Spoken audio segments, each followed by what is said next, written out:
அதே மாதிரி எந்த கட்சியோடையும் கூட்டணி வைக்க மாட்டோம் அப்படின்னு சொல்லி பேசின ஒரு கட்சியாகட்டும், அவங்களை எதிர்த்து பேசின ஒரு கட்சியாகட்டும், 2 பேருமே ஒருத்தவங்களோட கூட்டணி வச்சிருக்காங்க, இன்னொரு போய் கட்சியை இணைச்சிட்டாங்க.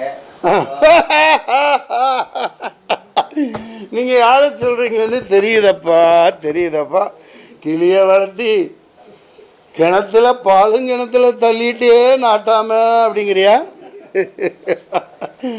சரத்குமார் அவர்கள் ஒரு சக நடிகர், எனக்கு மூத்தவர். ஆமாம்.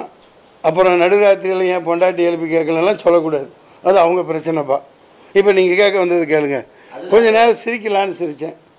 நாளைக்கு ஏன் கட்சின்னு சொல்லுவீங்க? ஆமாம் ஆமாம் ஆமாம்.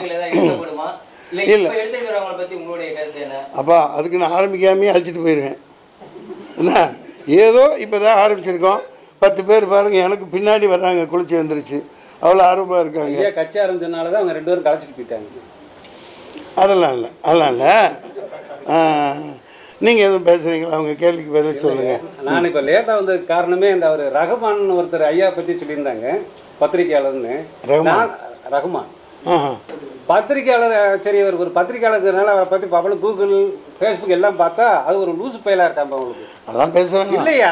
நான் எது சொல்கிறேன்னா, நம்மனால ஒரு காசு வேணும். அதாவது ஒரு இந்த மண்ணுக்காக, சரக்கு மது ஒழிப்புக்காக, இந்த ஐயா சொன்ன மாதிரி குட்கா ஒரு ஆட்சியிலையும் கஞ்சா ஒரு ஆட்சியிலையும் இருக்கின்ற நிலைமையில சரக்கு படத்தை எடுத்து 4 கோடி ரூபாய் லாஸ் பண்ண ஒரு அற்புதமான இந்த மண்ணின் மைந்தர் ஐயா மன்சூர் அலிகான், விவசாயிகளுக்காக போராட்டம் நடத்தியவர், மீனவர்களுக்காக போராட்டம், ராமேஸ்வரத்தில் போராட்டம் பண்ணியவர், இப்படியெல்லாம் செஞ்சவர் அவர் எதை இவரை நேற்று போன நிகழ்ச்சியில மது ஒழிப்புக்காக ஐயா சசி பெருமாளோட களத்தில் நின்ற செல்லப்பாண்டியன் போயிருக்கிறான்.